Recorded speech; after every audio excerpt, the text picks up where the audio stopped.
Primars are good for if you've got gloves on. These are things that are probably just about to be there too. Again,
Good, you?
impossible of saying you're not having a good time. It's all gone back. What? How are you enjoying the con so far? It's pretty damn awesome. Microphone. Yeah. Yeah, we only have Vince is going to scream his answer. You will need to share the mic. Vince and I will have a lot of almost romantic moments when we share this mic. Oh boy. Hello. I feel rejected. Well, I mean, I want to touch on that a little bit later, but has everyone had a chance to say how they're enjoying the con? No, I will say that this is one of the few cons I've been to where I feel like we get to actually go to other panels. Yeah. And stuff. So it's awesome seeing like the community guests and just all the, there's so much amazing stuff that we never really get to see that we get to see this time. And so, Yeah, how many of you are panelists? How many of you are hosting things? No? Well, I guess they don't work. I feel like like I saw there's a tank out there. Yes. Driving, it's just amazing. Just the brain. Have you signed it yet? No, man. Mitch has, Mitch has, of course, yes. Speaking of your little bromance there, sharing the mic, Vincent and Giles, I understand that you two go back a little ways, because not all of you know each other, but you two... Yeah, Vince and I have known each other since high school. Hello. We actually went to Disneyland together with the band and the choir. Yeah, we known each other a long, long time. Okay, and then my first cartoon ever, I walk in. What's this one doing? Voltron Force. Who's in there but Vince? Hello. Is that what we did? is it like an art? No, it was like a French word in this. Oh, no, for like the arts, we had a riser. That was our stage. Yep. Sounds as impressive as it is. Anyways, Vincent and the choir were misfits, so they wouldn't let them sing on stage at Disney because they kept misbehaving. So I got to play the Titanic theme song with the old drums. That's our throwback. All right, so let's talk a little bit about how you first got involved with Pony, and I want to take it back to, childhood. Were you aware of My Little Pony as a thing? Were you fans of My Little Pony when you were little, or when you were even older, or was it, the first time you started working on the franchise? Was that your first exposure to My Little Pony? And we'll start down at the end with Mitch. It's very hard to hear. It's like Charlie Brown adults. Tell me about your first experience with the My Little Pony franchise, please. Not just working on it, but when did you first become aware that there were candy-colored pastel ponies being sold? It was just a part of American society in the 80s. Like, My Little Pony just existed. Yeah, like Rainbow Bride, Strawberry Shortcake. Cash dolls. But I feel like it was all in a bucket of things that, They just are. Yeah. And the Rainbow Bride bedspread. Yeah. I don't play with Giles, buys all that merch. That's what I was aiming for. I want one of you to confess to being a fan when you were little. No, I did not like Own it. It's a good thing, right? Who doesn't love candy-colored magical ponies? Oh, come on. Who doesn't love I'm going to do that one more time. Who doesn't love candy-colored magical ponies? Thank you. You just made them cheer for who doesn't have candy colored melon. Yes, but I was asking in a sarcastic way. For the love of... All right, fine. The writer will point out the logical error in the sentence structure, so let's go back to it. Who loves candy-colored magical ponies? Who doesn't like the knot of the knot? I didn't get much sleep last night because I was wrangling someone who will not mention. Anyway, how many people is this their first TrotCon? Because I know some of you have been here before. Some of you have been here many times and refused to leave. My first TrotCon. There we go. So why don't y'all introduce yourselves in terms of what you did on the franchise? Tom, we talked about you as a writer and others on the comics, but the rest of you. Nick, we'll start with you. I wrote, I feel like it's always hard to know sort of other people's perspective on yourself, but I feel like maybe I'm known for redeeming, bringing back some characters who were maybe not so nice, and then playing with those characters and exploring them, like Trixie and Lightning Duff. And then I also ran Equestria Girls for a couple of years towards the end, which was really fun. there was this feeling that all the eyes of the network were looking at the main show, and we were kind of allowed to do whatever we wanted a little bit, which was kind of exciting and fun, and work with writers that we normally be writing on, and tell the kinds of stories that were cheeky and like sort of like, oh, if you like Pony, here's some stories that are like cool, fun, but also kind of like winky, love, make fun of, but really love Pony also. Those are the things I think. Giles. So I was Vincent's coffee boy. Years of drinking coffee, as he voiced his 20 or so characters. And then one day, they threw me a pony, and I finally got to place a character. No, I spent years trying to get into My Little Pony. It was like the golden handshake in the animation community, and I just felt so lucky to get to voice Flash Magnus. He's one of the pillars. Rainbow, yeah, just Descendants. But yeah, for me, I loved it. I don't know how many auditions I did, but finally I got to do that. It was great to finally be there, and then more excited to get to be a part of this. Frankly, I never thought ever that I would get to come to conventions. It was TrotCon that invited me during COVID, the remote cons. And that's how I got to hang out. But yeah, I'm still Vincent's coffee boy. So that's going well. Did he make you buy his Arby's? Arby's. Yeah, so I got hired to do voices for My Little Pony because I had really long bangs at the time. So they were like, hey, we have this character called Featherbangs. Do you guys know Featherbangs? Yeah. So they're like, you gotta sing a song. So I was like, when you appear before me, my heart's a beating, stars across the sky to come see what I will see. And you were the one that made me believe I could fly. Oh, and so I did that, and they're like, we're gonna put some auto-tune on you. And I was like, I'm down, and I got the job.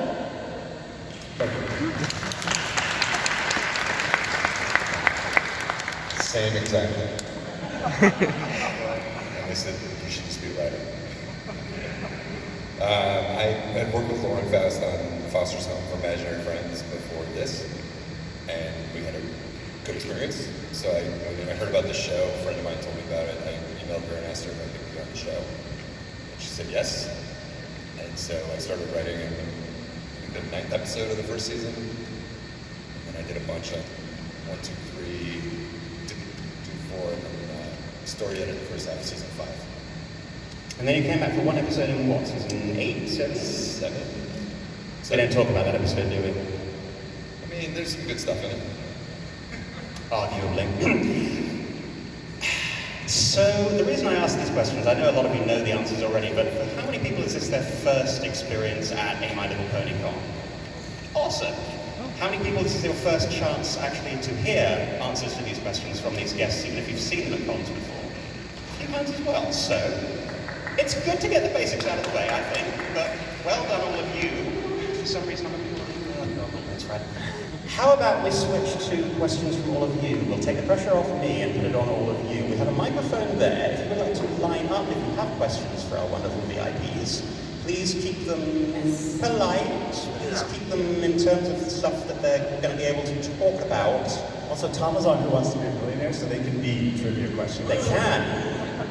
No pressure, you don't have to. Or if you have a question that you would prefer someone else to ask, you can throw a hand in the air and I'll swing down there. But yes, and introduce yourselves if you would like. Say who you are, where you're from. Hi, I'm Natalie from Ohio. Madeline from Ohio. Natalie. Natalie, oh, Yeah. can't hear it. My question is, what happened to the human sunset shimmer? Not the one from the pony world, but the duplicate. Another one. Tom? That's a really great question. I actually really wanted to explore that with a special. I was kind of sad we didn't get to going with Equestria Girls because I thought it was a super interesting question.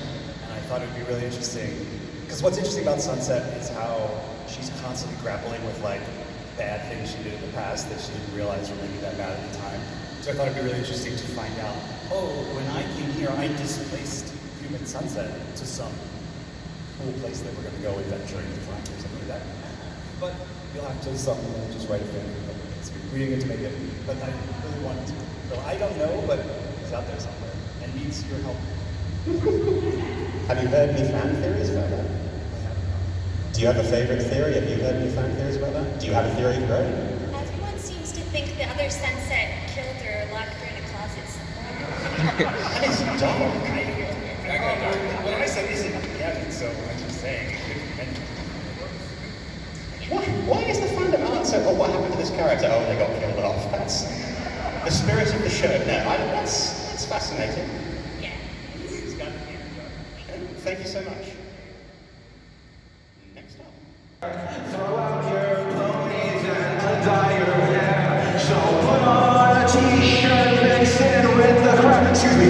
Wake up and notice you're no longer proud. When I look in the mirror and don't see a pony, this must be what it is to live like a normie. So gather your apologies and kiss them goodbye. Now the horror is here, I could finally die.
No, the actual strap button and the screw is just broken. Do we have any super glue?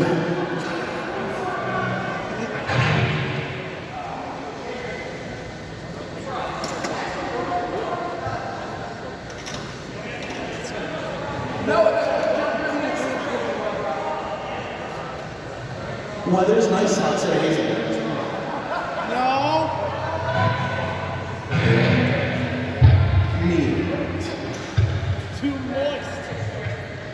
Oh man, that sucks. Our boy Prance and I Axel rose this, okay?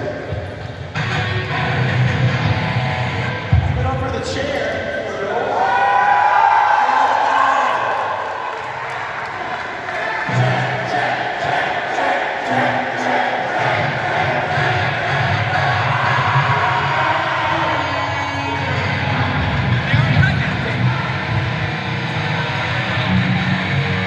Yo, duct tape is crazy.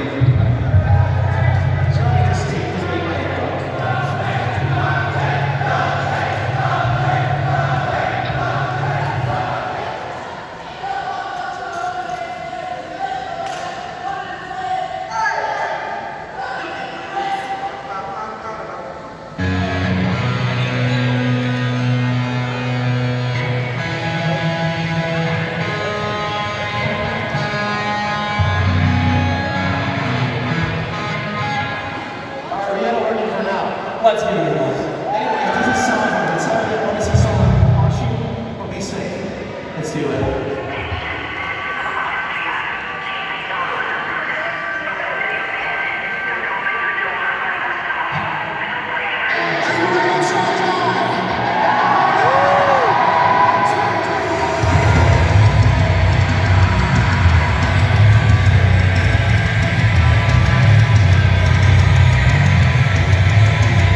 Somebody's got to do something to save the rest from certain tyranny. You may call it insanity when you are just afraid to live as much as we